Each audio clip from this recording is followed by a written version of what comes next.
तो गाइस, जैसा कि हम लोगों ने हमारे पिछले पार्ट में देखा था कि कैसे सब लोग आस्था को बहुत ज्यादा परेशान और बुली किया करते थे, क्योंकि आस्था के पास बिल्कुल भी मैजिक नहीं होता। लेकिन आस्था का सपना वो होता है विजिट किंग बनने का, जो कि पूरी दुनिया का सबसे स्ट्रॉन्गेस्ट मैजिशियन होता है। सारे लोग उससे कहते हैं कि ये इम्पॉसिबल है आस्था, और तुम कभी भी विजिट किंग नहीं बन सकते क्योंकि तुम्हारे पास मैजिक ही नहीं है। लेकिन आस्था कभी भी गिव अप नहीं करता और बहुत ज्यादा ट्रेनिंग करता है। एंड एक दिन आस्था की मेहनत फाइनली रंग लाती है एंड उसके पास उसकी 5 लीफ ग्रिमवॉर आ जाती है, जो कि एक मैजिकल बुक होती है जिसके अंदर एक डीमन होता है। इसके बाद ये और इसका भाई यूनो दोनों कीका टाउन में आ जाते हैं, जहाँ पर इनका मैजिक नाइट एंट्रेंस एग्जाम होगा, जिसमें अगर ये लोग पास हो गए तो ये लोग बन जाएंगे मैजिक नाइट्स, मतलब एक तरह से मैजिकल सोल्जर्स। ये दोनों कीका टाउन में घूम रहे होते हैं जहाँ पर इनका एंट्रेंस एग्जाम होगा। आस्था जिधर भी देख रहा होता है उसे मैजिक ही दिख रहा होता है। एंड वो अपने बगल में एक बहुत ही बड़ा सा कैसल देखता है जो कि विजिट किंग का होता है। एंड यहीं पे विजिट किंग रहता है। आस्था यूनो से बोलता है, देखना यूनो, एक दिन ये कैसल मेरा होगा, सोचना भी मत ये मेरा होगा।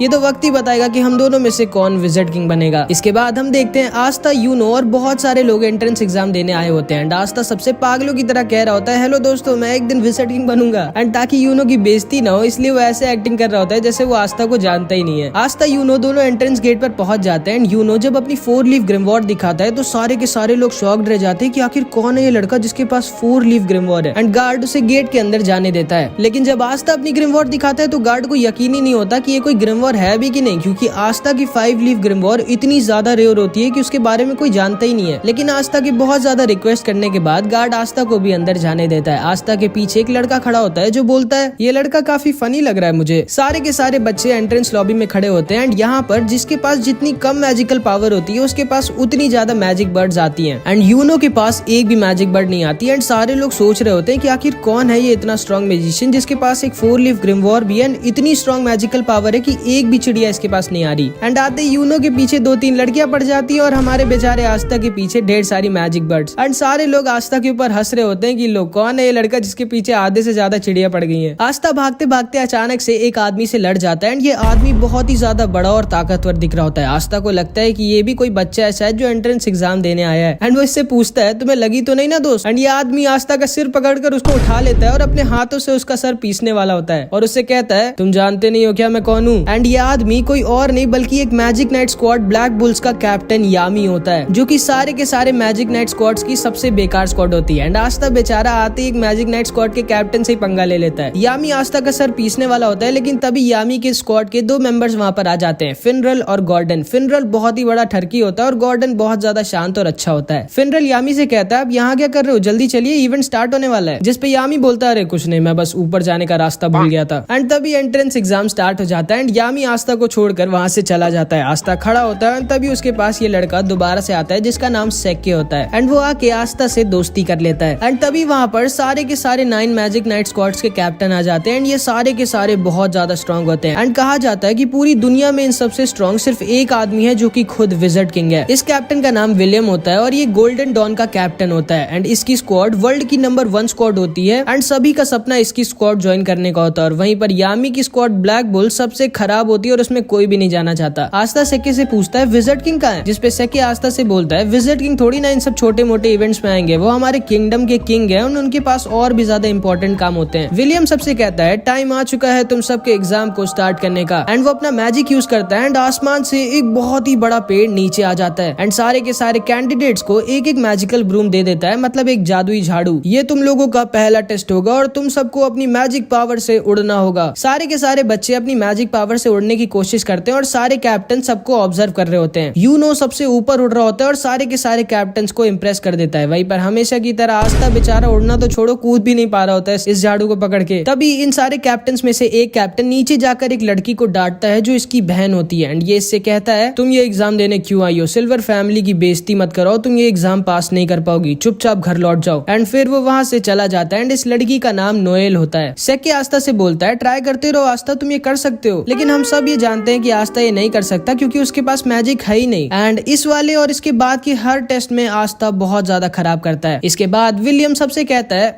अब तुम लोगों का फाइनल टेस्ट होगा, तुम सबको एक एक पार्टनर चूज कर लेना है जिसके साथ तुम लड़ाई करोगे। सेक्के आस्था से बोलता है चलो हम दोनों पार्टनर्स बन जाते हैं एंड आस्था उसकी बात को मान जाता है। इसके बाद आस्था और सेक्के दोनों तैयार होते हैं एक दूसरे से लड़ने के लिए। आस्था सेक्के से बोलता है ऑल द बेस्ट सेक्के, चलो हम दोनों अपना अपना बेस्ट देते हैं एंड जो भी हारेगा वो बुरा नहीं मानेगा और हम दोनों की दोस्ती पे कुछ फर्क नहीं पड़ना चाहिए। एंड अभी सेक्के अपना असली रंग दिखाता है। वो आस्था से बोलता है ध्यान से सुन गंदी नाली के कीड़े, मैं तेरा कोई दोस्त वोस्त नहीं हूँ, मैंने बस सिर्फ तुझसे इसलिए दोस्ती की थी क्योंकि मुझे पहले से पता था ये वाला टेस्ट होगा जिसमें हम लोगों को अपना अपोनेंट खुद डिसाइड करना होगा एंड इसीलिए मैंने तुमसे दोस्ती की थी ताकि तुम्हारे जैसे वीक लड़के को हरा कर मैं आराम से एक मैजिक नाइट बन सकूं। एंड ये कह के वो वहाँ से चला जाता है। आस्था एकदम शॉक्ड रह जाता है क्योंकि उसे लगा था कि उसको उसका पहला दोस्त मिल गया था। एंड ये सारे लोग भी बोलने लगते हैं क्या यार सेक्के तो बहुत चालाक निकला, वो आसानी से आस्था को हराकर मैजिक नाइट बन जाएगा एंड काश आस्था ने हम लोगों को चुना होता ताकि हम लोग उसको हराकर आराम से जीत जाते, क्योंकि इन सबको लग रहा होता है कि आस्था कोई बहुत ही बड़ा वीक लूजर है। सेक्के हंसते हुए तैयार होता है अपनी फाइट के लिए और अपनी ग्रिमवॉर निकाल कर तैयार हो जाता है। सारे के सारे कैप्टन्स और सब लोग श्योर होते हैं कि आस्था जीत नहीं पाएगा क्योंकि इन लोगों को पता ही नहीं होता है कि आस्था कोई लूजर नहीं है। इन लोगों की फाइट स्टार्ट होती है एंड आस्था अपनी ग्रिमवॉर से अपनी तलवार निकालता है एंड सेक्के के ऊपर सिर्फ एक अटैक करता है और सेक्के की बैंड बजा देता है। सारे के सारे लोग दंग रह जाते हैं कि ये क्या हुआ, ये लड़का तो बहुत स्ट्रॉन्ग है। एंड यूनो भी दूर से खड़ा होकर आस्था को देखकर हंस रहा होता है। सारे के सारे कैप्टन्स भी शॉक्ड रह जाते हैं एंड आस्था अपनी तलवार अपने कंधे पर रखता है और बोलता है मेरा नाम याद रखना सेक्के, आस्था, और मैं वो हूँ जो एक दिन बनेगा विज़र्ड किंग। इसके बाद और भी कई कंटेस्टेंट्स की लड़ाई होती है एंड फाइनली यूनो की बारी आ जाती है। यूनो से कोई लड़ना चाहता ही नहीं था क्योंकि कोई भी हारना नहीं चाहता था, लेकिन तभी यूनो के पास सलीम आ जाता है एंड इसी ने पहले यूनो पर अटैक किया था। ये यूनो से कहता है पिछली बार तो तुम बच गए थे लेकिन इस बार तुम नहीं बचोगे। एंड इन दोनों के बीच बहुत ही भयानक फाइट होती है लेकिन आखिरी में यूनो अपने मैजिक से सलीम को हरा देता है। इसके बाद एंट्रेंस एग्जाम खत्म हो जाता है और अब सारे के सारे कैप्टन्स की बारी होती है चूज करने की कि कौन से बच्चे को वो अपनी टीम में लेना चाहेंगे। अगर किसी भी बच्चे के लिए एक से ज्यादा कैप्टन ने हाथ उठा दिया तो बच्चे को डिसाइड करना होगा कि वो किसकी स्क्वाड में जाना चाहेगा, लेकिन अगर किसी बच्चे के लिए किसी भी कैप्टन ने अपना हाथ नहीं उठाया तो वो बच्चा फेल हो जाएगा। बहुत सारे बच्चे एक एक कर फेल हो रहे होते हैं और आस्था को बहुत टेंशन हो रही होती है कि वो फेल ना हो जाए। एंड फिर बारी आ जाती है यूनो की और जिंदगी में पहली बार 9 के 9 कैप्टन्स अपना हाथ किसी बच्चे के लिए उठा देते हैं क्योंकि ये सब के सब यूनो को अपनी टीम में लेना चाहते थे। अब यूनो को डिसाइड करना होता है कि वो किसके ग्रुप में जाएगा और यूनो गोल्डन डॉन यानी कि the best magic night squad चुनता है। एंड इसके बाद बारी आती है हमारे आस्था की। आस्था बहुत ज्यादा डरा होता है और मन में बस यही बोल रहा होता है प्लीज गॉड मेरे लिए बस कोई एक कैप्टन हाथ उठा दे। एंड आस्था का ऑक्शन शुरू होता है और कोई भी कैप्टन अपना हाथ नहीं उठाता है, जिसका मतलब था कि आस्था फेल हो जाता है। आस्था बहुत ज्यादा दुखी हो जाता है और वहाँ से जाने वाला होता है, लेकिन तभी यामी खड़ा होता है और बोलता है तुम जानते हो बच्चे तुम फेल क्यों हुए, क्योंकि तुम बहुत ज्यादा वीक हो और तुम्हारे पास मैजिक भी नहीं है, फिर आखिर तुम सोच भी कैसे सकते हो कि तुम मैजिक नाइट बन सकते हो। इसके बाद यामी अपनी मैजिकल पावर दिखाता है जो कि इतनी ज्यादा स्ट्रॉन्ग होती है कि आसपास की जमीन हिलने लगती है। वो नीचे कूदता है और आस्था के पास आकर बोलता है मैंने सुना कि तुम विज़र्ड किंग बनना चाहते हो, तुम्हें पता तो है ना विज़र्ड किंग बनने के लिए तुम्हें मुझे और उन 8 कैप्टन्स को हराना होगा, और तुम्हें क्या लगता है तुम हम 9 के 9 कैप्टन्स को कभी जिंदगी में भी हरा सकते हो। जिसपे आस्था बोलता है मैं जानता हूँ कि मैं बहुत वीक हूँ और मेरे पास मैजिक भी नहीं है, लेकिन मुझे फर्क नहीं पड़ता कि मैं कितना वीक हूँ, मुझे फर्क नहीं पड़ता कि आप सारे कैप्टन्स कितने स्ट्रॉन्ग हैं। अगर विज़र्ड किंग बनने के लिए मुझे आप सबको हराना पड़ेगा तो मैं आप सबको हराऊंगा एंड एक दिन मैं जरूर बनूंगा विज़र्ड किंग। जिसको सुनकर यामी जोर जोर से हंसने लगता है और आस्था से कहता है मुझे तुम पसंद आए बच्चे, मैं तुम्हें अपनी स्क्वाड में लूंगा और तुमसे बहुत मेहनत करवाऊंगा ताकि तुम बन सको विज़र्ड किंग। एंड जिंदगी में पहली बार किसी ने आस्था के सपने पर विश्वास किया होता है और उस पर हंसा नहीं होता है। आस्था बहुत ज्यादा खुश हो जाता है और यामी को थैंक यू बोलता है। एंड उसके बाद ये एंट्रेंस एग्जाम फाइनली खत्म हो जाता है और आस्था का पेट खराब हो जाता है। वो बाथरूम में हल्का होने गया होता है, लेकिन तभी वहाँ पर सेक्के आ जाता है जो आस्था से अपनी हार का बदला लेना चाहता था। वो आस्था के ऊपर अपना मैजिक लिजर्ड छोड़ देता है और ये अगर आस्था को काट लेता तो आस्था की जान भी जा सकती थी, लेकिन तभी यूनो आकर आस्था को बचा लेता है और सेक्के को डराकर उससे बोल सोचना भी मत कि तुम आस्था के टक्कर के हो या फिर तुम आस्था के आसपास भी आते हो। आस्था मेरा राइवल है, वो मेरी टक्कर का है, अब चुपचाप निकलो यहाँ से। एंड सेक्के डर के वहाँ से भाग जाता है। फिर आस्था और यूनो दोनों निकल जाते हैं अपनी अपनी मंजिल की तरफ एंड जिंदगी में पहली बार अब ये लोग साथ में नहीं रहेंगे। यामी आस्था पर गुस्सा होता है क्योंकि वो बहुत देर से हग रहा होता है। इसके बाद फिनरल अपने मैजिक से एक पोर्टल खोल देता है और आस्था, यामी और ये दोनों आ जाते हैं ब्लैक बुल्स के बेस पर, जहाँ पे अब से आस्था रहेगा। आस्था खुशी खुशी अपने नए घर का गेट खोलता है, लेकिन उसकी खुशी ज्यादा देर तक नहीं रहती क्योंकि बेस के गेट पर अचानक से एक ब्लास्ट हो जाता है और आस्था रॉकेट बनकर दूर जाकर गिर जाता है। यामी बोलता है स्वागत है तुम्हारा ब्लैक बुल स्क्वाड में।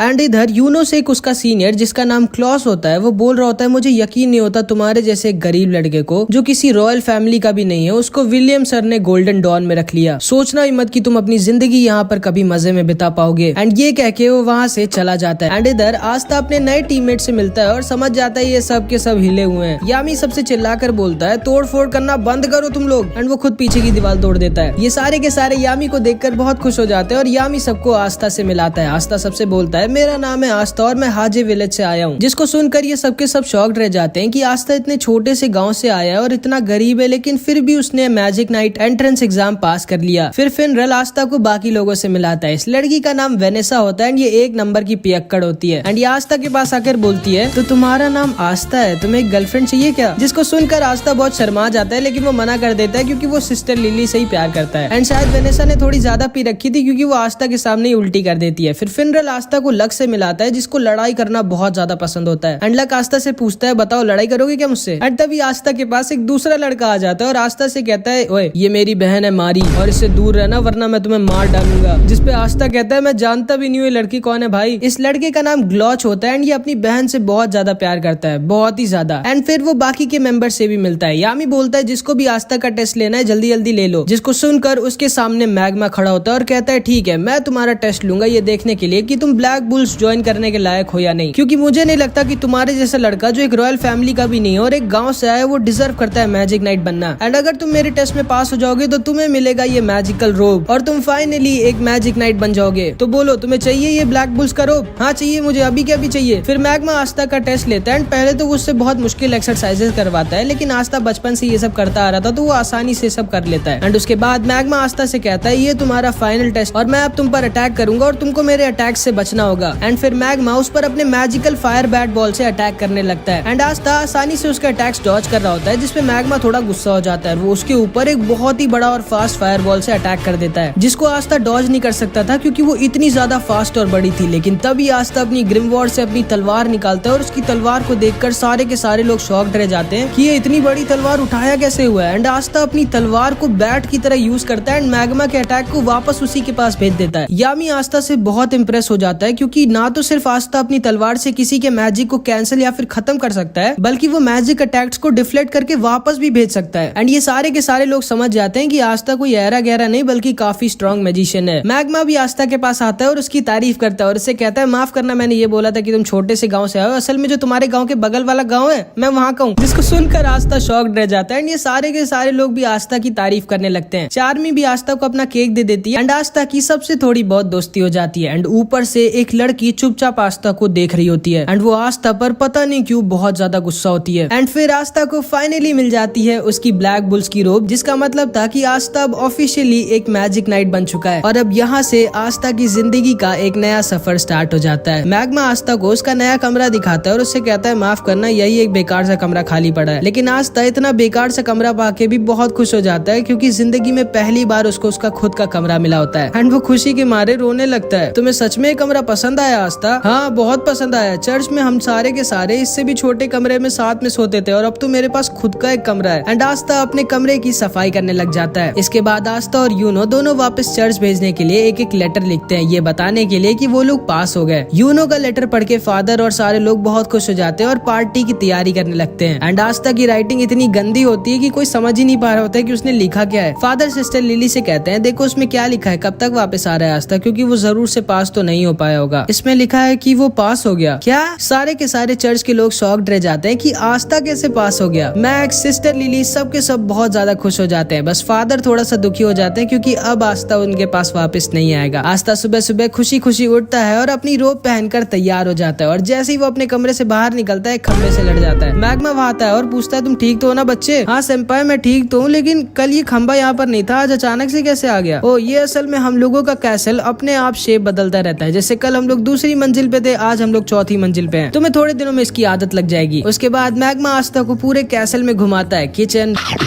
बाथरूम,